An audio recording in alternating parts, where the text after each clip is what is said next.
Bonjour à tous, donc je m'appelle Ariane Legros, je suis une étudiante en thèse au Muséum d'Histoire Naturelle et je travaille avec Philippe Clergeau et Sarah Samati, donc deux UMR du Muséum. Et aujourd'hui, je vais vous présenter un résumé de mes travaux de thèse, travaux qui ont été financés en très grande partie par le LabEx BCDIV. Et donc pendant ma thèse, je me suis intéressée aux origines de changements phénotypiques rapides qui ont été observés chez des espèces invasives. Donc pourquoi on s'est intéressé à cette question ? En fait, on a constaté qu'il y avait un certain nombre de publications qui mettaient en évidence des changements phénotypiques rapides dans des populations, dans des espèces invasives introduites dans de nouveaux milieux. Et donc quand je dis rapide, je veux dire qu'ils sont arrivés en une dizaine ou 20 générations. Donc c'est quand même assez frappant pour un système, pour de l'évolution. Et donc ici, je vous donne un exemple d'une étude qui a été menée par Philippe sur le bulbul orphée, donc un petit oiseau qui a été introduit à La Réunion. Et donc dans cette étude, ils ont montré qu'il y avait eu une divergence morphologique entre les individus qui vivaient sur les deux côtes de cette île, et donc qui sont exposés à des environnements légèrement différents. Et donc dans toutes ces études, il y a une hypothèse récurrente qui revient, c'est que ces changements rapides sont liés à un phénomène d'adaptation rapide aussi. Et donc on a trouvé que c'était une hypothèse très intéressante, mais malheureusement, comme vous devez le savoir, tester directement, montrer qu'un changement phénotypique est lié à une adaptation est assez difficile. Et donc en fait, dans tous ces articles, il y a très peu de preuves pour montrer que les changements observés sont bien liés à de l'adaptation. Et donc nous, ce qu'on a voulu faire, c'est un peu prendre le contre-pied de ces publications et d'essayer de nuancer cette hypothèse d'adaptation rapide en testant d'autres hypothèses qui pourraient aussi expliquer les changements phénotypiques observés. Donc comme vous le savez certainement, un changement phénotypique dans une population peut bien sûr être causé par de la sélection, mais aussi dans les cas des populations introduites par des mélanges entre des individus d'origine multiple, et donc qui auraient déjà des phénotypes différents, par de l'évolution neutre, donc non adaptative, ou par de la plasticité phénotypique.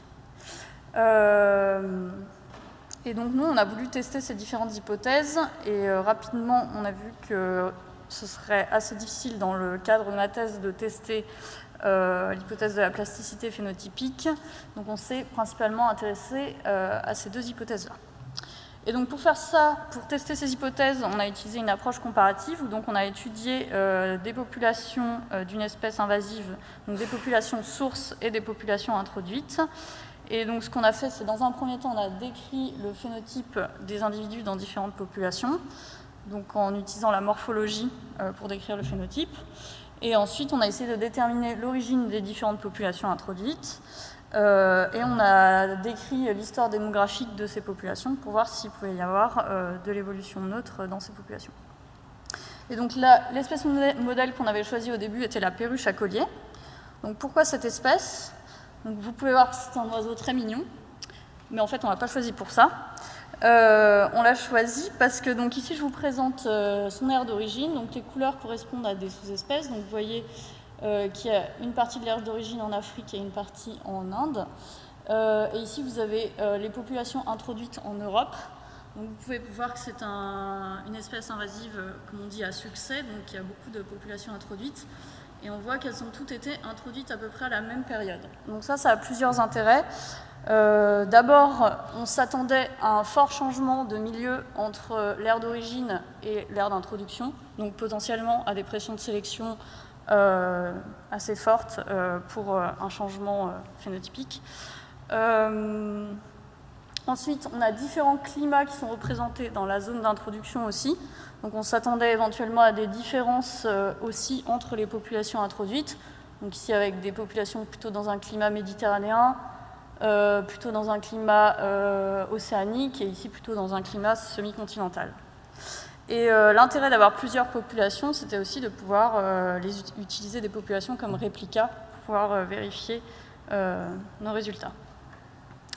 Donc juste pour connecter avec les relations homme-nature, pourquoi on s'est intéressé à cette espèce, c'est qu'il y a aussi plusieurs problèmes qui ont été soulevés vis-à-vis de l'introduction de cette espèce, donc, donc cette espèce pourrait poser des problèmes au niveau écologique, puisqu'elle niche dans des cavités et qu'elle commence à nicher assez tôt dans l'année, donc elle pourrait rentrer en compétition avec certaines espèces.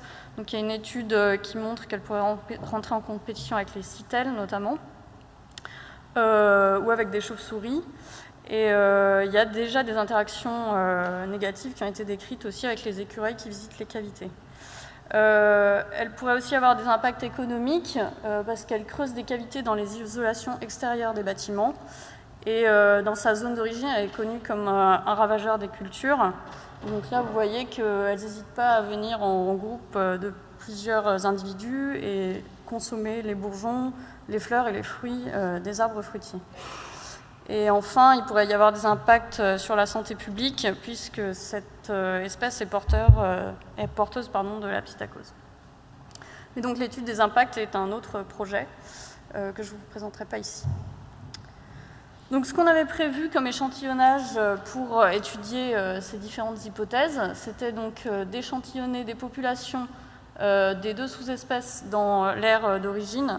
Donc au début de ma thèse, on ne connaissait pas l'aire d'origine, enfin l'origine des populations d'Europe, mais l'Inde était soupçonnée. Et on voulait aussi échantillonner plusieurs populations dans chaque type de climat en Europe. Donc au bout de quelques mois, je me suis très vite rendu compte que c'était très difficile d'établir des collaborations avec l'Inde pour ramener du matériel biologique. Et donc finalement, on a décidé d'utiliser du matériel de collection. Donc grâce au LabEx, j'ai pu aller étudier les collections du British Museum. J'ai aussi utilisé les collections du Muséum du Muséum. Et donc là, on a pu étudier en gros des individus de toute l'aire d'origine. Et après, je me suis aussi rendu compte qu'il y avait beaucoup de gens en Europe qui travaillaient sur la perruche à collier et qui ne voulaient pas forcément partager leurs données avec moi. J'étais très déçue. Et j'ai quand même réussi à établir une collaboration avec un chercheur en Allemagne et un chercheur en Espagne. Et donc on a pu étudier ces différentes populations. Et donc il faut savoir qu'à Paris, en fait, il y a deux populations séparées. Donc au final, on a quand même eu un réplica pour la région parisienne. Et donc, comme on s'est dit que ça allait peut-être faire un peu léger tout ça, on a décidé d'étudier une deuxième espèce, qui est le bulbule orphée, dont je vous ai déjà parlé tout à l'heure, puisque Philippe a déjà travaillé dessus. Donc cette espèce est originaire de cette région et a été introduite dans beaucoup d'autres régions du monde. Donc c'est aussi une espèce invasive à succès. Et donc l'intérêt, nous, pour notre étude, c'est que donc il y avait déjà des différences morphologiques qui avaient été constatées entre les deux côtes de la Réunion, et que cette espèce a été introduite dans d'autres îles qui présentent des caractéristiques similaires à la Réunion. Donc on pourrait utiliser comme réplica de cette étude. Donc, encore grâce au LabEx, j'ai pu récolter des données sur l'aire d'origine aussi au British Museum. Donc ici, je vous ai dessiné l'aire d'origine de plus près. Et donc ici, c'est les points que j'ai échantillonnés pour l'approche phylogénétique. Mais sinon, pour la morphologie, j'ai des individus de toute la zone. Et donc j'ai aussi complémenté l'échantillonnage qui avait été fait à La Réunion avec un échantillonnage à l'île Maurice et un échantillonnage dans l'archipel d'Hawaï. Donc, je vous présente brièvement les méthodes qu'on a utilisées. Donc, pour décrire la morphologie des individus, j'ai utilisé des méthodes de morphométrie classiques, donc avec des mesures de différentes parties des individus. Donc là, j'ai représenté sur la tête, mais on a aussi mesuré des longueurs d'ailes et de queue. Et j'ai utilisé une approche de morphométrie géométrique en décrivant la conformation du bec des individus à l'aide de landmarks et semi-landmarks. Et donc, grâce à cette analyse de la morphologie des individus, on a pu comparer les individus des populations sources et des populations introduites.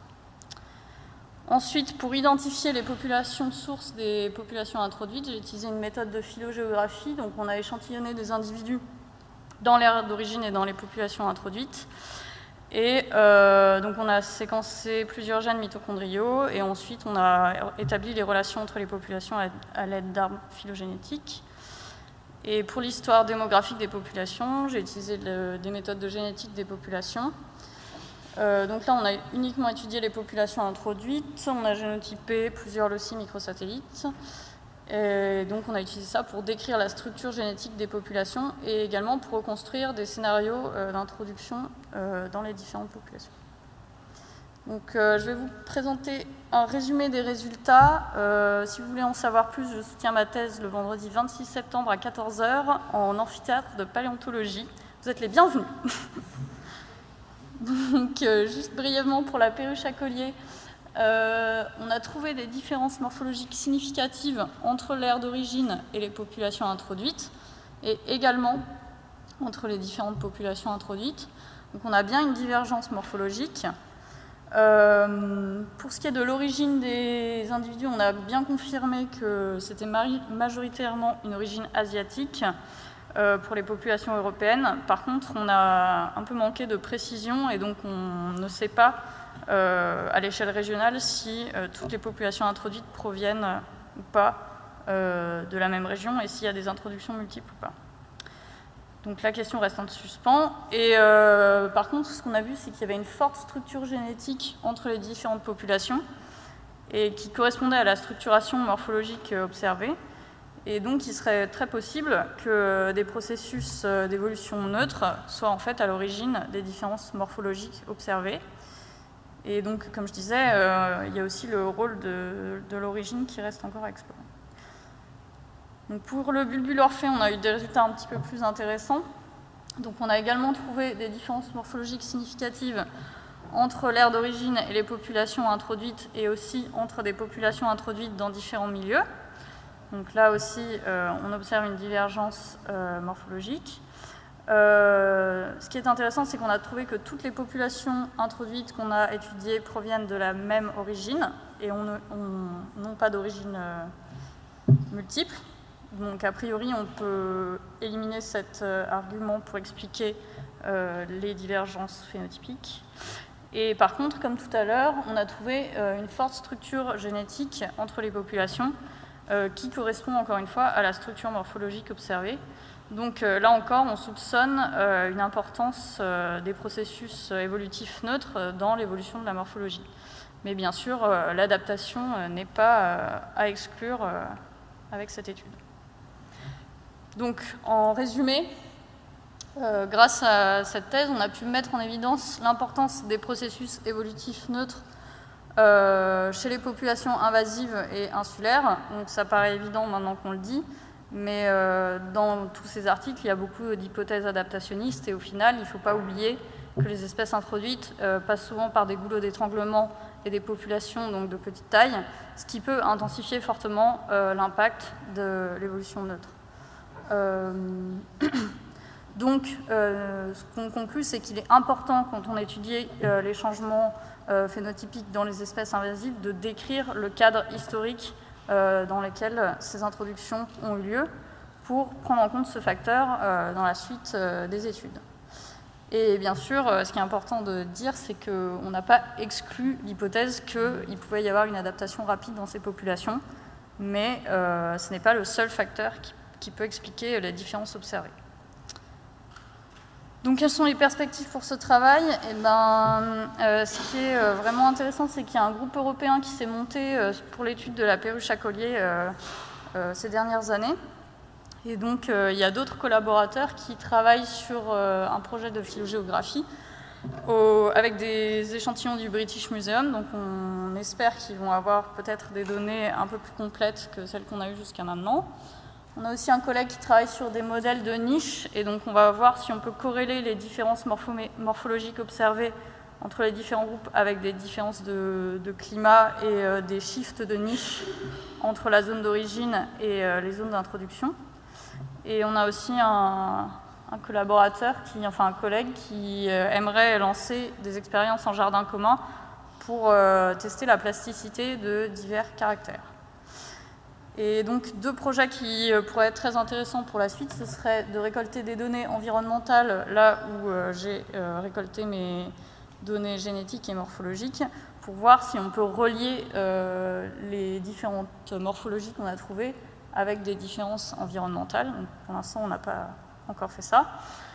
Et ce serait aussi intéressant d'utiliser des outils de génomique pour voir si on peut trouver des traces de sélection dans le génome des individus qu'on a étudiés. Et donc, juste pour conclure sur le bilan de ce projet, donc, grâce au LabEx BCDIV, on a pu faire un échantillonnage très conséquent, donc sur 2 espèces. On a fait des missions de terrain donc, où j'ai pu capturer plus de 200 individus. J'ai pu visiter des collections et mesurer plus de 500 individus. Grâce au LabEx, j'ai aussi pu faire une grosse partie de travail moléculaire, donc séquencer plus de 100 individus et génotyper plus de 600 individus. Et donc j'ai 3 articles qui sont en cours d'élaboration sur ce travail. Donc avant tout, je voudrais remercier le LabEx BCDIV pour son soutien pendant ma thèse. Et je voudrais aussi remercier mes autres sources de financement, les gens qui m'ont aidé pour les différents types d'analyses, pour les captures, et tous les muséums qui ont bien voulu me prêter des échantillons. Et merci de votre attention.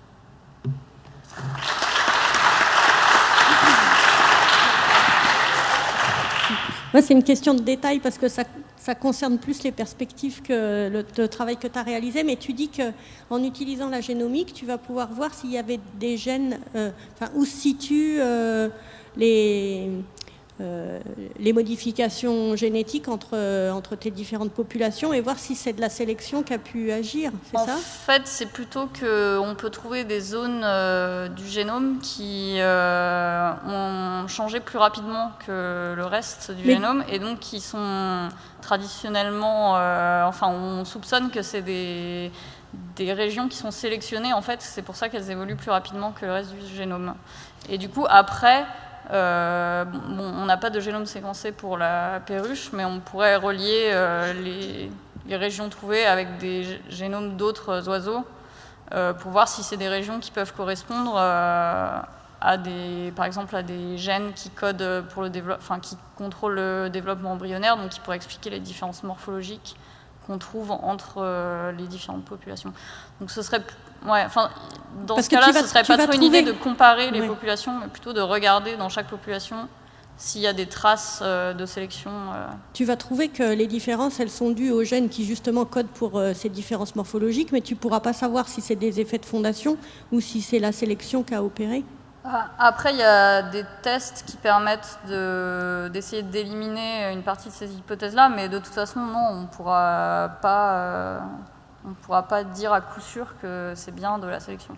Mais en fait, plus on accumule des éléments qui vont dans la même direction, plus on a de chances que ce soit la bonne hypothèse. Mais je suis d'accord avec toi. Juste curiosité, quel type de changement morphologique est-ce que tu as observé ? Oui, donc c'est une question intéressante. Donc pour les perruches, on trouve un allongement des ailes dans les populations introduites et un allongement de la queue également. Et le bec devient plus court mais plus épais. Mais le problème, c'est qu'on ne peut pas vraiment le relier à quoi que ce soit. Et je me suis un peu intéressée à la taille à cause de la règle de Bergman pour voir s'il y avait des différences entre latitudes, mais je n'ai pas trouvé rien d'intéressant là-dessus. Et pour les bulbules, donc qui sont introduits dans des îles, on trouve un allongement des ailes. Non, c'est l'inverse. Oui, un raccourcissement des ailes, un raccourcissement de la queue, et un raccourcissement du bec, qui devient aussi plus fort. Mais encore une fois, c'est relié à aucune information sur l'environnement. Donc voilà, c'est un peu, frustrant de cet aspect-là. Mais... Alors une dernière question, parce qu'on a encore pris un petit peu de retard.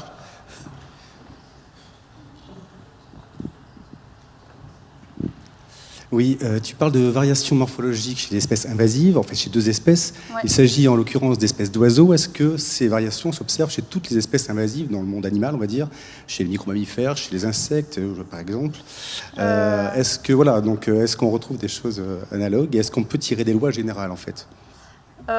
Tirer des lois générales, je n'irai pas jusque-là, mais effectivement, j'ai fait une petite review des dernières publications uniquement chez les vertébrés, mais on trouve vraiment ces changements morphologiques rapides chez toutes sortes de vertébrés.